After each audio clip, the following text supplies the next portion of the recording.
Welcome to Random Pizza Jokes with me, Papa Za. Each episode will have 5 pizza jokes. You can tell us which one you like the best, or you can tell us which one was the worst. And if you got a pizza joke for us, leave it in the comments. Don't forget to like and subscribe.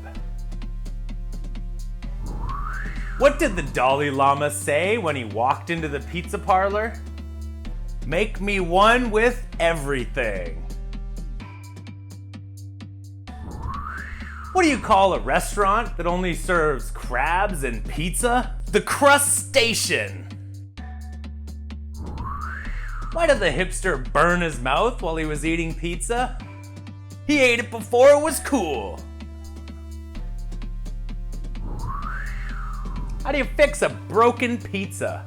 With tomato paste? Come on! What did the pizza say when the party ended? Good pie, everyone! Well, those were something. We'll be back with 5 more pizza jokes, hopefully better than those ones.